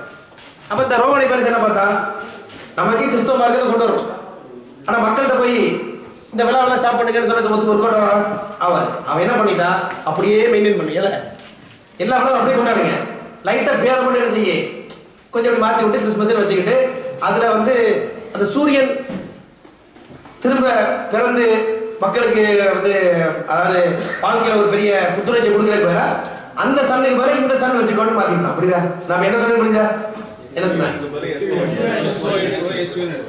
ஆமா, SUN பதிலா SON நம்ம லைட்டா பரட்டி விட்டு, அதாவது இங்கிலீஷ்ல பேசிருக்க மாட்டாங்க, இங்கிலீஷ்ல பேசுறான்னு கேட்காதீங்க, கருத்து தான். அந்த மாதிரி லைட்டா பரட்டி விட்டு அவனும் பார்த்தா சரி ஓகே நைஸா அஜய் பெரியவர் சொன்னாரு நம்ம மன்னர் லைட்டா இதுக்கு மேல மாத்தி விட்டுருவோம், சேம் அதே விழாவெல்லாம் அதே மாதிரி கொண்டாடலாம்ல, அதே மாதிரி எல்லாம் பண்ணிக்கலாம்ல, அங்க ஒன்றும் பிரச்சனை அப்படியே மெயின்டைன் பண்ணுங்க. அப்போ இவங்க மக்கள் என்ன செய்யாங்க, சரி நமக்கு ஒன்றும் பிரச்சனை அப்படியே கொண்டாடு, லைட்டாக அப்படி மட்டும் மாற்றி விட்டுடுங்க, அந்த மாதிரி லேசாக மாற்றி விட்டு அந்த செலிப்ரேஷன் எல்லாம் அப்படியே உள்வாங்கிருச்சு என்னது கிறிஸ்மஸ். அந்த அடிப்படையில் 25 டிசம்பர். ஏன் 25 டிசம்பர்? ஏன்னா அப்போ தான் அவங்க ஏற்கனவே கொண்டாடிட்டு இருக்காங்க. அப்போ அதை மாற்றாம அப்படியே மெயின்டைன் பண்ணுங்கன்னு கொண்டு வந்தது தான் 25. அதனால தான் கிறிஸ்மஸ் உடைய செலிப்ரேஷன்ல எல்லா அந்த ஷிர்க் வச்ச சமுதாயத்தினுடைய அவ்வளோ பண்பாடும் செயல்படாது. அப்ப அதுல வந்து சாட்டர்னேலியா அப்படின்னு சொல்ல கடவுளை வணங்கினாங்க, அதுக்கு சில விஷயங்களை பார்த்தாங்க. மீண்டும் அந்த ஒளி புத்துணர்ச்சி பெற்று வருது, அதனால வந்து ஈசா அலைஹிஸ்ஸலாம் ஒளி அப்படின்ற மாதிரி சில பேரை சொல்றாங்க. இப்படி எல்லாம் பல எல்லாம் அதாவது இந்த மக்களுடைய செலிப்ரேஷன், இந்த மக்களுடைய செலிப்ரேஷன், இவங்க செலிப்ரேஷன், அவங்க செலிப்ரேஷன், அதோட எல்லாத்தையும் எடுத்து அப்படி மசாலா பண்ணி மிக்சர் மாதிரி ஆக்கி அதெல்லாம் அப்படியே செட்டப்பா பாடுங்க அப்படின்னு பண்ணி. ஓகே, அதனாலதான் பாத்தீங்கன்னா நார்டிக் ரீஜன் சொல்லக்கூடிய அந்த சில பகுதியில் இன்னைக்கும் யூல்ங்கிறது பழைய காலத்துல முஸ்லிக்கு வணக்க வழிபாடு. கிறிஸ்துமஸ் யூல்னு சொல்லுவாங்களா? இப்பவும் கிறிஸ்துமஸுக்கு என்ன பேரு? இப்போ வந்து நாங்கள் யூல் கொண்டாடுறோம்னு சொன்னா கிறிஸ்துமஸ் நடத்துவோம். அப்ப பேர் வரைக்கும் மிக்ஸா தான் வச்சிருக்கேன். சரி, இப்படி ஒரு கதையாச்சா? நீங்க கொஞ்சம் கூட இன்ட்ரெஸ்டிங் இருந்துச்சுன்னா போய் பாருங்க. அதில் வந்து இந்த ட்ரீ ஏன் வந்துச்சு, ஏன்னு சொன்னா அந்த பர்டிகுலர் மரம் இருக்குல்ல, அது விண்டர்ல அவ்வளோ ஈஸியாக அழிஞ்சு போகாதான், அது அப்படி நின்று தாண்டி திரும்பி அப்படி வந்துடும். அதனால வந்து அது ஒரு புத்துணர்ச்சிக்காக லைஃப்காக ஒரு அடையாளம் அப்படின்ற மாதிரி அந்த ட்ரீயை யூஸ் பண்றதாக அதுலேயும் சில சிறுக்கான விஷயங்கள்லாம் இருக்கு. இந்த ஸ்டோரி இருக்கா? இதுல இந்த கிறிஸ்துமஸ் தாத்தா உங்களுக்கு கேள்விப்பட்டீங்களா? Santa Claus. இந்த சாண்டா கிளாஸ் எப்படி பிக்சர்ல வந்துச்சு அப்படின்னு சொன்னா இதுக்கு இன்னொரு கதை. இது வந்து அனட்டோலியா, அதாவது அனட்டோலியா எந்த ஏரியா தெரியுதா உங்களுக்கு? தெரியுமா? டர்க்கி, இப்ப இருக்க டர்க்கி தான் அந்த அனட்டோலியா. அதுல வந்து ஒரு செயின்ட் நிக்கோலஸ் சாண்டா கிளாஸ் அப்படிதான் பேரு. அவர் வந்து நிறைய மக்களுக்கு சேவை செய்வார் அப்படி இப்படின்னு சொல்லி அவர் ஃபேமஸான ஒரு செயின்ட். அப்ப அவர் பேர்ல இந்த மாதிரி மக்களுக்கு கிஃப்ட் கொடுக்குறது வைக்கிறது அப்படிங்கிற மாதிரி ஒரு டச், அது ஒரு துண்டு. இந்த ஓடின்னு ஒரு கடவுள் சொன்னேன்ல, அவர் வந்து பெரிய தாடி வச்சுட்டு வானத்தில் பறந்து போய் எல்லாரும் கண்காணிக்கிறது அப்படி ஒரு ஐதீகம். இப்போ அதை எடுத்து இதில் மசாலா மிக்ஸ் பண்ணி இப்படி ஒரு கிறிஸ்மஸ் தாத்தா மாதிரி ஒரு இமேஜை வந்து அமெரிக்காவை கொண்டு வந்துட்டாங்க. சரி, இது வரைக்கும் அமெரிக்கா வரைக்கும் வந்துருச்சா?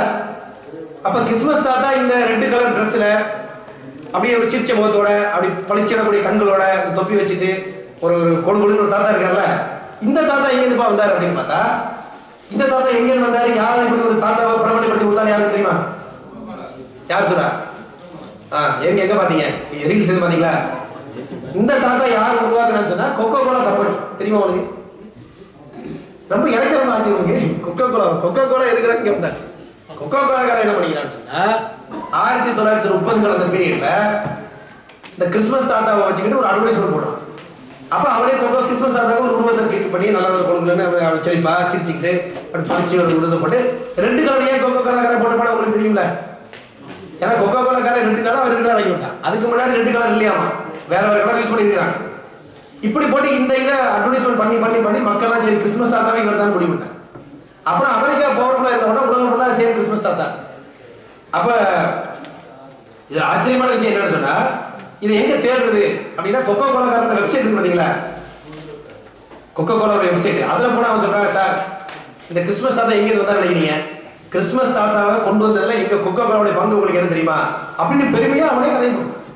இது ஒரு சீக்கிரம் சொன்ன கதையில ஒன்று இருக்காது. கிறிஸ்மஸ் தாத்தா உருவாக்குறதுல எங்க கொக்கோ கோலாவுக்கு எவ்வளவு பெரிய பங்கு இருக்குன்னு உங்களுக்கு தெரியுமா அப்படின்னு சொல்லி ஒரு பெரிய ஸ்டோரி எழுதி. இங்க பாருங்க, Coca Cola help shape the image of Santa அப்படின்னு கொக்கோ கோலா வெப்சைட்ல போனா இருக்கு கதை. இதுதான் ஸ்டோரி. அப்ப இதெல்லாம் வந்து எப்படி மார்க்கம் ஆகுது? இப்ப இஸ்லாமிய மார்க்கம் பாருங்க, சுப்ஹானல்லாஹ், மார்க்க சட்டம் அல்லாஹ் ரசூல் அது மாதிரி நமக்கு தக்க ஆதாரத்தில் வந்தால் மட்டும்தான் மார்க்க அங்கீகரிக்கப்பட்ட ஒரு வணக்க வழிபாடா செயல்பாடா ஒரு கிரிகையா ஒரு கொண்டாட்டமாக வர முடியுமே தவிர இந்த கோகோ கோலாக்கார கம்பெனி லேஸ் சிப்ஸுக்கார கம்பெனி இவன் சொல்ல இப்படிலாம் வர முடியாது. அப்புறம் இந்த மார்க்கத்தினுடைய சட்டம் அந்த மார்க்கத்தினுடைய சட்டம் இதெல்லாம் உள்ள வர முடியாது. அப்படி யாராவது தப்பா இந்த மாதிரி தவறான செயல்பாடுகள் அது இது வந்தால் கூட நம்ம ஊரில் சில கொண்டாட்டங்கள் சொல்லும்போது மற்ற இது வந்தால் கூட நம்மளோட கிளியராக ஒரு ரூட் இருக்கு, சார் எல்லாம் என்னது தப்பு, இதுதான் ஆதாரம், இதுதான் தெளிவு அப்படின்னு ஒரு தெளிவான ரூட்ல நம்ம பயணித்து கொண்டு இருக்கிறோம் அப்படிங்கிறது ஸ்டோரி. அப்ப இஸ்லாமிய மார்க்கத்துல ஈசா அலைஹிஸ்ஸலாத்தை பொறுத்த வரைக்கும் அவர் வந்து இறைவனுடைய தூதராக இருக்கிறார். அதனாலதான் வந்து திருக்குறான் அல்லாஹ் வந்து ஒரு வசனத்தை சொல்லி காட்ட பாருங்க. இந்த வசனம் மட்டும் சொல்லி நான் இந்த ஸ்டோரி முடிச்சுக்கிறேன், நம்ம டாபிக் போயிடுவோம். அல்லாஹ் சொல்லி காட்டுகிறான் சூரா மாயிதா, நான் சொன்ன வசனம் அதுல பாத்தீங்கன்னு சொன்னா குல் யா அஹ்லல் கிதாப் 5:77 இதான் லாஸ்டான சொன்ன வசனம். யா அஹ்லல் கிதாப் லா தகுலு ஃபீ தீனிக்கும் கைரல் ஹக். உண்மை இல்லாத உண்மைக்கு புறம்பான அடிப்படையில உங்க மார்க்கத்துல நீங்க வரம்பு மீறாதீங்க. வரம்பு எப்படி மீறுறாங்க? அவரை மகன்ங்கிறாங்க, அப்புறம் மகனுக்கு கடவுள் தன்மை கொடுக்குறாங்க, அது இவ்வளவு பர்சன்டேஜ் கடவுளுங்கிறாங்க, ஃபுல் பர்சன்டேஜ் கடவுளுங்கிறாங்க, கடவுளும் தான் மனுஷன் தான்றாங்க. நான் இன்னும் அதெல்லாம் உங்களுக்கு டீட்டெயில் சொல்லலை, அது நம்ம இன்ஷா அல்லாஹ் அந்த அஹ்லுல் கிதாப் பத்தி பேசும்போது இன்னும் கொஞ்சம் டீட்டெயில் பார்ப்போம். இப்போ ஒரு ஜெனரல் இன்ட்ரோடக்ஷன் தான். இப்படி எல்லாம் அவங்க வந்து என்ன செய்யறாங்க? வரம்பு மீறுறாங்க. அல்லாஹ் சொல்லி காட்டினா ஒலா தத்தபியூ அஹ்வா கௌமின் கது தல்லு மின் கபல். இதுக்கு முன்னாடி ஏற்கனவே வழிகட்டு போயிருந்த ஒரு சமுதாயத்தை நீங்கள் பின்பற்றாதீங்க. இப்ப இவங்க என்ன பண்ணிருக்கிறாங்க? ரோமாபுரி மக்கள்கிட்ட போய் கேட்டு அவன் ஏற்கனவே வழிகட்ட சமுதாயம் ஒரு பேச்சுக்கு அந்த வழிகட்ட சமுதாயத்தினுடைய கொள்கையெல்லாம் இவன் எடுத்துட்டான். இந்த வசனம் வந்து அதுக்கு டைரக்டா வந்துச்சாங்க நம்ம சொல்ல முடியாது. அந்த வசனத்துடைய ஸ்டைல் பாருங்க, ஏற்கனவே வழிகட்டு போன ஒரு சமுதாயத்தை நீ பின்பற்றாத. யார்கிட்ட சொல்லணும்? அஹ்லுல் கிதாபை கூப்பிட்டு சொல்லணும். அப்ப அஹ்லுல் கிதாப் மக்களே, நீங்க என்ன செய்றீங்க? ஏற்கனவே வழிகட்டு போன ஒரு சமுதாயத்தினுடைய கொள்கையை நீ பின்பற்றுங்க. அந்த சமுதாயம் என்ன செஞ்சாங்க? அதல்லு கதீரா, பல பேர் வழிகெடுத்தாங்க. அதே மாதிரி தல்லு அன் சவாய் சபீல், நேரால பார்த்தீங்கன்னா அவனும் வழிகட்டு போயிரு. இப்ப இவங்க ரோமாபுரி பேரரசை பார்த்து அதையெல்லாம் எடுத்து இவங்களும் வழிகட்டு போனது. இந்த வசனம் என்னமோ கரெக்டா அதை சொல்ற மாதிரி இருக்கு பாத்தீங்களா? புரியுதா சொல்றது? இப்ப ஏற்கனவே என்ன செய்யறாங்க? இந்த அஹ்லுல் கிதாப் வழிகட்டு போன சமுதாயத்துடைய இதெல்லாம் எடுத்துக்கிட்டு அந்த சமுதாயம் இவங்களை வழிகெடுத்து மொத்தமா சேர்த்து எல்லாம் இங்க இருக்கிறாங்க, வழிகட்டு இருக்கிறாங்க அப்படின்ற ஒரு சூழலை பார்க்கணும். அதனாலதான் பாத்தீங்கன்னா யூதர்கள் கிறிஸ்தவர்களை பிரிச்சு பேசும்போது யூதர்களை பொறுத்த வரைக்கும் விஷயத்தை தெரிஞ்சுக்கிட்டு என்ன செய்யறான்? முரண்டு பிடிச்ச முறையில அவங்க என்ன செய்யறாங்க? வேணுமென்றே மறுத்தாங்க. அதனாலதான் அவங்க மேல கோபம், என்னோட கோபம் உண்டாகின்ற பாயே வருது. ஏன்னா அவங்க தெரிஞ்சுக்கிட்டு பிரச்சனை பண்ணாங்க. இவங்க என்னது தவறான வழியில் இருந்துக்கிட்டு சின்சியரா ஃபாலோ பண்ணிக்கலாம். யாரு? இந்த மார்க்கத்தை பொறுத்த வரைக்கும், கிறிஸ்தவர்களை பொறுத்த வரைக்கும் தப்பான ரூட்ல இருக்கிறாங்க, ஆனா சின்சியரா ஃபாலோ பண்ணிட்டு இருக்காங்க. ரைட்டு தப்புன்னு பார்க்கல, அவன் எங்களுக்கு கரெக்ட்னு தெரியும் சார், ஆனா நான் வர மாட்டேன், கரெக்டா இப்படின்னு அடிப்படையில் அவங்க செய்யறாங்க. ஸோ இதான் இன்றைய இது முடிஞ்சிச்சு. இதில் ஏதாவது டவுட், சின்ன கமெண்ட் ஏதாவது இருக்கா? குயிக்கா இதான் சொல்லுங்க, இல்லாட்டி அந்த டாபிக் லைன்ல இன்ட்ரோடியூஸ் பண்ணிட்டு நம்ம அடுத்த கிளாஸ்ல ப்ராப்பரா தொடருவோம். யூஸ்ஃபுல்லா இருந்துச்சா டிஸ்கஷன்? பதில் சொல்லுங்க. சரி, ஏதாவது கருத்து கமெண்ட்ஸ் இருக்கா சொன்னதுல? கிறிஸ்துமஸ் பற்றி விமர்சனம் பண்ணும்போது ஸ்டேட்டஸில் நிறைய பேர் வைக்கிறாங்க. அப்போ வைக்கும்போது கூட பழகிறவங்க கிறிஸ்துவ நண்பர்கள் நிறைய இருக்காங்க. ஆனால் ஸ்டேட்டஸ்ன்னு வைக்கும்போது சில விஷயங்கள் ஹார்ஷாக வைக்கிறாங்க. நீங்கள் பாவிகள் அவங்களுக்கு வாழ்த்து சொல்கிறாங்க, வந்து அது உண்மைதான், இணை வைப்புல வருது. ஆனால் வந்து நாசுக்கான முறையில் சொல்கிறாங்க. பயான்களில் உள்ள விஷயத்தை எடுத்து டைரெக்டாக ஸ்டேட்டஸ் வைக்கிறாங்க. ஸ்டேட்டஸ் வந்து பொதுவாக எல்லாம் பார்க்கக்கூடிய ஒரு விஷயமா இருக்காங்க. இது ஒரு வந்து அவங்க கொள்கையை வந்து நம்மளுக்கு தெளிவாக தெரியுது. ஆனால் அதை வந்து நம்ம சமுதாயம் 4 ஊருக்குள்ளே பேசுகிற விஷயங்களை வந்து ஒரு ஸ்டேட்டஸ் வச்சு அந்த மக்கள் வந்து நீங்கள் சொல்கிற மாதிரி எடுத்தோன்னா கடினமாக பேசினா ஓடி போயிடுவாங்கிற மாதிரி நம்மளை பற்றி ஒரு தவறான நம்ம கூட பழகிக்கிட்டு இப்படி ஒரு கருத்தை மனசுக்குள்ள வச்சுருக்காங்க, இப்படி பகிரங்கமாக பேசுகிறாங்க அப்படிங்கிற ஒரு தோற்றம் உருவாகுது. அது வைக்கக்கூடாதுங்கிறது என்னோட பார்வையாக தெரியுது. அது எப்படி இல்லை வைக்கக்கூடாதுன்னு சொல்ல வரீங்களா, இல்லை நளினமாக்கணும்னு சொல்ல வரீங்களா? இல்லை, அது அவங்களுக்கு தெரியப்படுத்துறது தப்பு கிடையாது. ஆனால் அதை வந்து அவங்க காயப்படுத்துகிற மாதிரி வைக்கக்கூடாது அப்படிங்கிறது இல்லை. அது ஓகே, அப்படின்னா வைக்கணும் தானே. இப்போ வைக்கிற நம்ம பார்க்கக்கூடிய ஸ்டேட்டஸ் எல்லாமே வந்து இப்போ நம்ம அந்த இடத்துல இருந்து பார்த்தோம்னா அதை வந்து இன்னும் பக்கத்தில் இருக்காங்க, நம்ம பக்கத்தில் உட்காந்து வேலை பார்த்துட்டு இருக்காங்க, ஆனால் இப்படி வச்சிருக்காங்களே அப்படின்னு தோன்ற மாதிரி தான் அது இருக்குது. இல்லை கரெக்ட். அப்போ நம்ம என்ன செய்யணும்னு சொன்னால், உங்களுக்கு உங்கள் கருத்து நான் என்ன விளங்கிக்கிட்டேன்னு சொன்னால், நம்ம வைக்கக்கூடிய அந்த செய்தி வந்து ஒரு நளினமாக அந்த செய்தி அவங்க சிந்தனை தூண்டுற மாதிரி இருக்கணும், அதை நம்ம காயப்படுத்தாத மாதிரி இருக்கணும். டு ஒரு சம் எக்ஸ்டென்ட், ஏன்னா காயப்படுத்தக்கூடாதுன்னு சொல்லிட்டு நம்மளா அசம்ஷன் பண்ணி நம்ம என்ன சொல்ல வந்தோன்னு நமக்கு புரியாத மாதிரி இருந்துடக்கூடாது. இல்லை, நான் சொல்ற ஸ்டேட்டஸ் மூலமாக வந்து ஒருத்தர் தாவா பண்ணிட முடியாது பக்கத்தில் உட்காந்து. அது வந்து தவறாக தான் புரிஞ்சுக்கப்படுது அந்த ஸ்டேட்டஸ். இல்லை, அது கரெக்ட். அதாவது பாயிண்ட் என்னன்னு சொன்னால், அந்த ஸ்டேட்டஸ் மூலம் தாவா பண்ணலாமா இல்லையா அப்படி ஒரு டிஸ்கஷன். ஏதாவது ஒரு வகையில் செய்தி எத்தி வச்சிட மாட்டோமான ஆர்வத்தில் அவங்க செய்யக்கூடிய வாய்ப்பு இருக்குது. ஆனால் என்ன சிம்பிளான பாயிண்ட்னு சொன்னால், நம்ம ஒரு ஸ்டேட்டஸ்லையோ அல்லது இந்த மாதிரி கருத்து போடும்போது அவங்களுக்கு சிந்திக்கிற மாதிரி ஏதாவது ஒரு பாயிண்ட்டை நளினமான முறையில், காயப்படுத்தாத முறையில் எத்தி வைக்க முடிஞ்சா தப்பு இல்லையே. இப்போ உதாரணமாக ஈசா அலைஹிஸ்ஸலாம் அவர்களை பொறுத்த வரைக்கும் முஸ்லீம்களாகிய நாங்கள் வந்து ஒரு பெரிய இறை தூதராக பார்க்குறோம், இதுதான் எங்களுக்கு அவருடைய ஸ்டேட்டஸு, வேற மாதிரி பார்க்கக்கூடாது குரான் சொல்லுது, இந்த மாதிரி ஒரு குரானுடைய மெசேஜ் போடலாம் அவர் பேச்சு. இதில் என்ன பாயிண்ட்னா, நீங்கள் செய்கிறது தப்புன்னு சொல்லுது ஒரு கோணம், கரெக்டா? இதவே வேற மாதிரி எப்படி சொல்லலாம் தெரியுமா? நான் செய்கிறது ஏன் அடிப்படையில் நான் ஏன் இப்படி செய்கிறேன்னு சொன்னால் எங்களுக்கு இதுதான் வழிகாட்டுதல். அப்போ நான் ஏன் இதை செய்கிறேன் அப்படின்னா இன்டெரக்டாக என்ன மீனிங்க? நீ செய்கிறது சரியில்லைன்ற ஒரு மீனிங் இருக்கு. ஆனால் அதை எப்படி நம்ம சொல்ல மாட்டோம், சொல்லாமல் இருக்கலாம்னு சொன்னால், நீங்கள் செய்கிறது தப்புன்னு சொல்லுறது பேரா நான் இதை செய்வதற்கு என்ன காரணம்னா இதுன்னு சொன்னால் அதை தடுக்கவும் முடியாது, ஒரு நளினமாக இருக்கும், மெசேஜ் போயிடும். இப்போ உதாரணம் பார்த்தீங்கன்னா சூரா யாசின்ல வந்து ஒமாரியலா ஆவுதுல்லதி ஃபத்தரி ஒயிலகி துரிஜோல் அந்த அவர் வந்து சொல்றாரு. அவர் என்ன சொல்ல வர்றாரு? ஒமாரி, அதாவது என்னைய படைச்ச இறைவனை வணங்காமல் இருக்கிறதுக்கு எனக்கு என்ன ஏற்பட்டுச்சு? இப்படி நீங்க நம்ம ஊர்லயே போய் உணர்ந்து சொன்னா, அதே முடிப்பா உடனே பிரச்சனை நீ உனக்கு ஏன் நான் உனக்கு போற உனக்கு என்னப்பா புரியுது உனக்கு? அப்போ ஒரு பேச்சு வருது, நீங்க இப்போ இந்த மார்க்கத்தை பத்தி இதை பத்தி நீங்க நினைக்கிறீங்க. இங்க பாருங்க, என்னுடைய பார்வை என்னன்னா, நம்ம இப்படி பேசுறது சொல்றாங்க, என்னுடைய பார்வை என்னன்னா, நான் பாக்குறேன் இது வந்து இப்படி இதை வணங்குறாங்க, இதை நான் யோசிச்சு பாக்குறேன், இது எப்படி கடவுளா இருக்க முடியும்? அப்ப அது பொருத்தமா எனக்கு தெரியல. அப்ப நான் என்ன யோசிக்கிறேன், இது சரி வராது, ஆகவே இதுதான் பெட்ரு. அப்ப அதுக்கு பதிலாக இதை பாக்குறேன், இங்க பார்த்தா என்ன கடவுளுக்கு மகன் சொன்னாங்க, அது பொருத்தமா எனக்கு தெரியல. அப்ப நான் யோசிச்சு பாக்குறேன் இப்படி இருக்கு, அப்ப இந்த வகையில நான் முடிவெடுத்து இங்க வந்துட்டேன். இப்படி சொன்னா நீ சொன்னதை நீ இப்படி பேசக்கூடாது, தப்பு உங்களுக்கு சொல்ல முடியுமா? சொல்ல முடியாது. ஏன்னா உங்க சிஸ்டரி சொல்றீங்க இப்போ கிட்டத்தட்ட, அப்படிதானே? இது அதன் மூலமா என்ன சொல்லிட்டீங்க ஆக்சுவலா? ஏன்னா இப்பெல்லாம் யோசிச்சு பார்த்தா தப்புன்னு ஒரு தெரியலப்பா, அன்ற துண்டு இருக்குல்ல அதுல. இப்போ இப்ராஹிம் அலைஹிஸ்ஸலாம் என்ன செய்யாங்க, இதான் ரப்புன்னாங்க, அப்புறம் சரி வராதுனாங்க, திரும்ப இதான் ரப்புன்னாங்க, அது சரி வராதுனாங்க, இது இந்த உங்க சிஸ்டமே சரி வராதுப்பா, நான் ஏன் ரப்ப பார்த்து போறேன்ட்டாங்க. இப்போ எல்லாம் யாரும் பேசுறாங்க? இப்ராஹிம் அலைஹிஸ்ஸலாம் அவங்களுடைய கொள்கையை பேசுறாங்க. ஆனா இதுல ஆக்சுவலா என்ன நடந்துச்சு? தாவா நடக்குது. இப்போ இந்த இடத்துல என்னன்னு சொன்னா, அவங்க லிட்டில் பிட் நளினமும் அதே மாதிரி நமக்கு ஒரு சேஃப்டியும் இருக்கு. கரெக்டா? இந்த பையனை புரிஞ்சுக்கிங்களா? நீ செய்யற தப்பு இப்படி இப்படின்னு சொன்னது போல, நான் ஏன் அந்த தப்பை செய்யலைன்னா இப்படி தப்புன்னு நான் பாக்குறேன், நீ அப்படி பார்க்க கூடாது நீ சொல்ல முடியாது. நான் அப்படி பார்ப்பேன் சார், உங்களுக்கு என்ன பிரச்சனை? புரியுதா பாயிண்ட்? ஓகே சரி. இந்த ரூட் ஓகே தானே? இதுக்கு கூட ஆதாரம் இருக்கு தானே. இப்ராஹிம் அலைஹிஸ்ஸலாம் ஸ்டோரி, உமாலில் அப்துல் லத்தீஃப் ஸ்டோரி, இப்படி பல இடத்துல வரக்கூடிய சமயத்தில் நம்மளுடைய சூழல்களுக்கு என்னுடைய பார்வையில நான் இப்படி வழங்குறேன், இந்தந்த விஷயத்துல இந்தந்த மைனஸ் பாயிண்ட் வழங்குறேன். அப்ப நான் இப்படி எல்லாம் பார்க்கும்போது, இந்த திருக்குறளை படிச்சு பார்க்கும்போது, இவைகளெல்லாம் பார்க்கும்போது எனக்கு இது கரெக்ட்னு தெரியுது. நான் எப்படி இதை வழங்குறேன்றதை விளக்கமா நம்ம சொல்லி முடிஞ்சு. நீ இப்படி வழங்கக்கூடாதுன்னு என்னுடைய யாரும் சொல்ல முடியாது. சரி, என்னுடைய உரிமை நான் வழங்குறப்ப உனக்கு எப்படி வழங்கணும் நீ வழங்கிருப்போம்.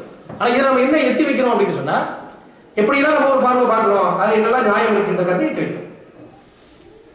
அப்ப அந்த நளினம் இருக்கணும், அதே டைம்ல என்ன இருக்கணும், ஹிக்மா இருக்கணும். ஆனா எத்தி வைக்காம போயிடக்கூடாது. பட் அந்த ஜென்டில்னஸ் அது இம்பார்ட்டன்ட். அதை விரண்டு ஓடுற மாதிரி காரசாரமா செஞ்சக்கூடாது. சூழல்கள் இருக்கு, ஊர் சூழல், நாட்டு சூழல், இருக்கக்கூடிய சிச்சுவேஷன் சூழல், இதுகளையும் என்ன செய்யணும், கொஞ்சம் ஹிக்மத்தை பார்த்துக்கொள்வது தவறு இல்லை அப்படிங்கிறது முக்கியம். ஸோ அந்த பாயிண்ட் அந்த மாதிரி வேற எதாவது இருக்கா? முடிஞ்சிச்சு. வேற என்ன? சரி, நீங்க அந்த 640 என்ன பார்த்துருந்தீங்க அதை சொல்லுங்க, அதை முடிச்சிடும். ஏதோ பார்த்துட்டு வந்துருக்கீங்க, அடுத்த கிளாஸ்ல மறந்துட கூடாதுல்ல நீங்க. அதாவது இணைவிக்கக்கூடிய முஷ்ரிக்கள் நல்லா நாடி இருந்தால் நாங்கள் இணைவிச்சிருக்க மாட்டோம், ஹலால் ஹராமை வந்து மாற்றியிருக்க மாட்டோம். ஓகே அப்படின்னு சொல்லும்போது முன்னர் இருந்தவர்கள் நல்லா சொல்லும்போது முன்னர் இருந்தவர்கள் தண்டனையை அந்த அடையும் வரையில் இந்த கருத்தில் தான் இருந்தாங்க. அப்புறமா தான் அவங்களுக்கே விளங்கிச்சு. இல்லை விளங்கிச்சல அப்படின்னா முடிஞ்சிச்சு. அப்போ தான் அது மாதிரி வருது. அப்புறம் வந்து இதற்கு தெளிவான ஆதாரம் உங்கள்கிட்ட இருக்கான்னு சொல்லி நபியை பார்த்து கேட்க சொல்கிறாங்க அந்த மக்கள்கிட்ட. இதுக்கு தெளிவான ஆதாரம் உங்கள்கிட்ட இருக்கா, இது வந்து உங்களுடைய வீணான எண்ணங்களை தவிர இல்லை அப்படின்னு சொல்லிட்டு, நீங்கள் பின்பற்றக்கூடிய இந்த விஷயம் வந்து வீண் வாதம் தான், இதில் வந்து எந்த ஒரு உண்மையும் கிடையாது அப்படிங்கிற அந்த விஷயம். இப்போ நீங்கள் எவ்வளோ என்ன பண்ணீங்க தெரியுமா? படிச்சு காட்டுறேன். அதை அப்படியே கேன்சல் பண்ணிருக்கீங்க. அப்போ நீங்கள் என்ன சொல்ல வரீங்க? அதில் வந்து அவங்கள்ட்ட தெளிவான ஆதாரம் இல்லை. ரெண்டாவது வந்து இவங்க வந்து மற்ற விஷயங்களை அதை ஃபாலோ பண்ணுறாங்கன்னா கிடையாது. இறைவனுடைய விஷயத்தை தவிர மற்ற விஷயங்களை அதை ஃபாலோ பண்ணுறாங்கன்னா கிடையாது. உதாரணத்துக்கு நெருப்பை தொட சொன்னால் நெருப்பை தொட மாட்டாங்க, ஏன்னா அது சுடணும் அவங்களுக்கு தெரியும். அதுமாதிரி வந்து ஒரு பாளையம் இது மலையிலேருந்து கீழே விட சொன்னால் விட மாட்டாங்க, ஏன்னா அது அவங்களுக்கு மரணத்தை தரும் அப்படிங்கிறது தெரியும். ஆனால் இதில் மட்டும் அவங்க வந்து இந்த கருத்தில் இருக்கிறது வந்து அவங்களுடைய வீணான ஒரு இல்லை. இப்போ நம்ம டாபிக் இருக்குல்ல, நம்மளோட இந்த யுக்தி டாபிக் எடுத்துக்கலாம். இந்த டாப்பிக்கில் அது எப்படி ஃபிட் ஆகுது, அதை எங்கே எப்படி கனெக்ட் பண்ணணும்? நீங்கள் சொல்கிற மாதிரி தப்புன்னு சொல்லாமல் நீங்கள் சொல்கிறதுக்கு என்ன ஆதாரம்னு சொல்லி. இல்லை தப்புன்னு சொல்ல தான் செய்யும், அங்கே தப்புன்னு சொல்ல தான் செய்யுது. தப்புன்னு ஏன் சொல்லாமல் இருக்குன்னு அவசியம் இல்லை. நபியை கேட்க சொல்லும்போது நீங்கள் சொல்லி இப்போ சொல்கிறதுக்கு ஆதாரம் இருந்தால் கொண்டு வாங்க அப்படின்னு கேட்கும்போது இப்போ நீங்கள் சொல்கிற மாதிரி. இல்லை அது கரெக்ட். பட் இந்த இடத்துல தப்புன்னு சொல்லி தான் சொல்லப்படுது. சரி, இந்த சொல்ல இங்கே சொல்கிறாங்கன்னு சொன்னால் தப்பு இல்லை, அந்த பாயிண்ட் இல்லை அங்கே. சரிப்பா, நீ ஒரு ஆதாரத்தை கொண்டு வா. நீங்கள் ஒரு ஸ்டேட்மெண்ட் சொன்னால் அதுக்கு என்ன எவிடன்ஸ்ப்பா அப்படின்னு கேட்குறேன். சொல்லுங்க, நீங்கள் என்ன சொல்ல வந்தீங்கன்னு சொல்லி முடிங்க. ஜி சொல்லி நீங்கள் எதோ சொல்ல வந்தீங்க, நீங்கள் சொன்ன கருத்து நல்லா அதை சொல்லி முடிச்சுங்க. இல்லை நீங்கள் இப்போ இந்த யுக்தின்னு சொல்லும்போது தேவையில்லாத நேரங்களை கலந்து போகணும். சில விஷயங்கள் அவங்களோட நீங்கள் சொல்கிறது தப்புன்னு சொல்லாமல் அதுக்குள்ளேருந்து நீங்கள் விஷயத்தை எடுத்து அவங்க பேசுகிற விஷயத்துலேருந்து நீங்கள் வந்து விஷயத்தை வாங்கணும் அப்படிங்கிற மாதிரி ஃபஸ்ட்டு சொன்னீங்கல்ல, அந்த மாதிரி ஆதாரத்தை கொண்டு வாங்கன்னு சொல்லிட்டு அவங்க சொல்கிற நம்பிக்கையை வந்து எப்படி நீங்கள் மேம்படுத்துறீங்க, முன்னோர்கள் சொன்னதை நீங்கள் பின்பற்றினாலும் அதுக்கு என்ன ஆதாரம் இருக்குது அப்படின்னு சொல்லிட்டு அவங்கள வாயிலே கேட்டு. இல்லை அப்படி கேட்கறதுல என்ன பெனிஃபிட் அப்படின்னு சொன்னால் அதுக்கு அடுத்த வசனம் என்ன சொல்லுது பாருங்க, கடைசியில் என்ன முடியுது? அந்த வசனம் ஆமாம், அந்த வசனம் கடைசி எண்டுன்னா தன் இல்லை, வீண்வாதம்ங்கிறது அவங்க டிரான்ஸ்லேஷன் உள்ளது. தன்னுன்னா கற்பனை. அந்த வசனம் என்ன சொல்லுங்கன்னா விதி எல்லாமே விதிப்படி தான் நடக்குது அப்படின்ற இடத்துல நீங்க வந்து என்ன உங்களுடைய தாண்டோண்டித்தனமான உங்களுடைய மனவீச்சை நீங்க நடக்கிறீங்க. ஆனா அதுக்கு உதாரணத்துக்கு வந்து உங்க முன்னோர்கள் அவங்களும் இதே மாதிரி தான் இருந்தாங்க. ஸோ அந்த கொள்கையை நாங்களும் பின்பற்றோம். அல்லா நாடி இருந்தாங்க, அதாவது விதியின்படி நடக்கும் நீங்க சொல்ற மாதிரி இருந்தா நாங்களும் அல்லா சொன்ன மாதிரி தானே நடந்திருப்போம். அப்ப நாங்க நடக்கிறது சரிதான் அப்படிங்கிற கொள்கையில நீங்க இருக்கீங்க. ஆனா அப்படி இருக்கீங்கல்ல, அந்த கொள்கைக்கு நீங்க சொல்ற அந்த விதியினுடைய கொள்கைக்கு ஏற்ற மாதிரியான ஒரு ஆதாரம் உங்கள்கிட்ட இருக்கா? உங்க முன்னோர்கள் இப்படி நடந்துக்கிட்டாங்க, அது அல்லா சொன்ன மாதிரி தான் நடந்துச்சுன்னா இப்போ நீங்க நடக்கிறதுக்கும் அதே மாதிரியான ஒரு ஆதாரம் உங்கள்கிட்ட இருக்கா அப்படின்னு அவங்க கேட்டாங்க அந்த முஸ்லிம்கிட்ட. ஏன்னா இதுக்கு முன்ன வாழ்க்கை முஸ்லிம்களுக்கும் இதே மாதிரியான விளக்கங்கள் தூதர்கள் வந்து சொல்லும் போது அவங்களும் இதே மாதிரி தான் சொன்னாங்க. ஆனா அவர்களிடம் எந்த ஆதாரமும் கிடையாது. அந்த அந்த அந்த தூதர் வந்து அதுக்குண்டான வேதனையை அவங்களுக்கு முன்னால கொண்டு வந்து காட்டுற வரைக்கும் அவங்க என்ன பண்ணல, நாங்க வந்து தவறான வழியில இருக்கோங்கிறத அவங்க ஏற்றுக்கவே இல்லை. விதியின்படி தான் நடக்கிறோம், அல்லாஹ் சொன்னபடி தான் நாங்களும் சரி, ஓகே, சோஃபார் ஓகே. அந்த கடைசியில் சொல்லி கேட்டால் என்ன நடக்கும்? அப்போ அப்படி கேட்டா அவங்கள்ட்ட எந்த அந்த ஆதாரமும் இருக்காது. அந்த துண்டை எப்படி சொல்றீங்க? அந்த வசனத்துல இருந்து கடைசி போர்ஷன் மட்டும் படிங்க. நீங்க கேட்குறீங்க, அவங்க ஆதாரம் கொண்டு வர மாட்டாங்கன்ற பீஸ் எங்க இருக்கு? நீங்க வந்து சொல்லுங்க, நீங்க வந்து உங்க கற்பனை தான் பின்பற்றீங்க அப்படின்னு ஏன் வருதுன்னா, நீ ஆதாரத்தை கேட்ட மீனிங் என்னன்னா ஆதாரம் தருவான்னு அர்த்தம் கிடையாது. ஆதாரத்தை கேட்டால் ஆக்சுவலாக ஆதாரம் தர முடியாது. அப்ப என்ன நிரூபணம் ஆகும்? அது புரியுது. நம்ம கேள்வி கேட்கறத ஒட்டி எத்தனை ஸ்டோரி இருக்கு பாத்தீங்களா அதுல? ஆனா மஷால்லா நீங்க அடுத்த ப்ரோக்ராம் கொடுத்தா பயன் பண்ணிடுவேன். மஷால்லா நல்ல ஒரு ஸ்பிரிட்டோட பேசுறீங்க. வெரி குட் மஷால்லா. ரைட். இல்ல கொஞ்சம் அப்படி பயிற்சி எடுங்க. கோர்வையாக பேசுறீங்க. அல்ஹம்துலில்லாஹ். கொஞ்சம் பிளான் பண்ணி பண்ணா பேசலாம் நீங்க எல்லாம். இன்ஷா அல்லாஹ். கை அல்லாஹ் பரக்கத் செய்யட்டும். இந்த அளவோட முடிச்சுக்கிறோம். இப்போ அந்த டாபிக்கோட மைண்ட்ல வச்சுக்கோங்க. நம்ம அதை பேசுவோம் அடுத்த கிளாஸ்ல. இன்ஷா அல்லாஹ். பார்க்கறதோட அல்ஹம்துலில்லாஹ். அஸ்ஸலாமு அலைக்கும்.